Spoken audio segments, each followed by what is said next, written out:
আপনারা দেখতে পাচ্ছেন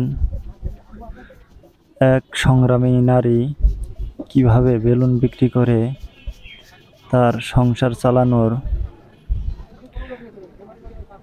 অর্থ উপার্জন করছে। এই মহিলাটি আমাদের ঝিনাইদহ সদর হাসপাতালের সামনে বসে বেলুন বিক্রি করে। প্রতিদিনই তাকে দেখা যায় এইভাবে বসে বেলুন বিক্রি করতে। ভিডিওতে আমরা জানার চেষ্টা করব তার সংসার কিভাবে চলছে, তার জীবন কিভাবে কাটছে।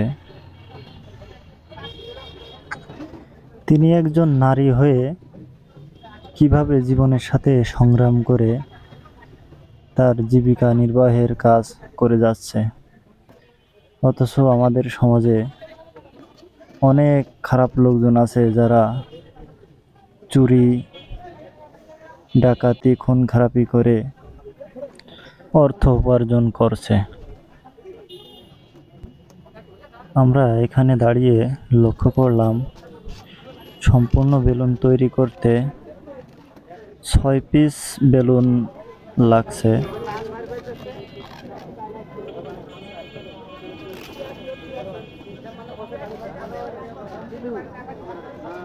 এটা একটা কত করে বিক্রি করেন?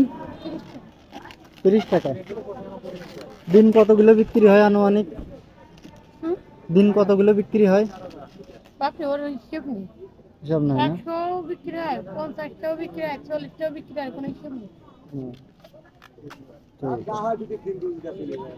দিন যায়, ওরা যা বিক্রি হয় মানে ব্যবসা টাকায় ওঠে না। যেগুলো থেকে ফুটে যায় এগুলো ব্যবসা টাকায় উঠে যায় না। হলো বিস্কুটের যেগুলো দেখবেন দাম সাংবাদিক তো। কাকি, আপনার বাসা কোন জায়গা? কাঞ্চননগর। আপনার কেউ নেই, আপনি একা একাই এগুলো করছেন? ছেলে মেয়ের বিয়ে শাদী হয়েছে দুটো, বড় ছেলের দুটোর অসুখ, আর আমার স্বামী পড়ে রয়েছে বিছানায়।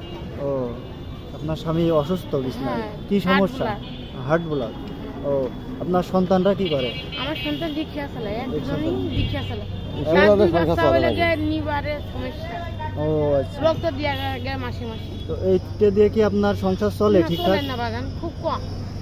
আমার মেয়ে আছে, মেয়েরা একটু উপকার করে, তাছাড়া আমার কেউ নেই। ও আচ্ছা। তাছাড়া কিছুই নেই। এই যে বেচতেছি, 1 কেজি চালের টাকা হলেই হলো, না হলে না হলো। এই হলো আমার অবস্থা। এই যে এই কাকি, এই যে ঝিনাইদহ সদর হাসপাতালের এই যে সামনে বসে আছে, উনি একজন অসহায় ব্যক্তি। দেখেন কিভাবে জীবন ধারণ করছে বেলুন বিক্রি করে। আপনারাও যদি কেউ পারেন তাকে একটু সাহায্য সহযোগিতা করেন।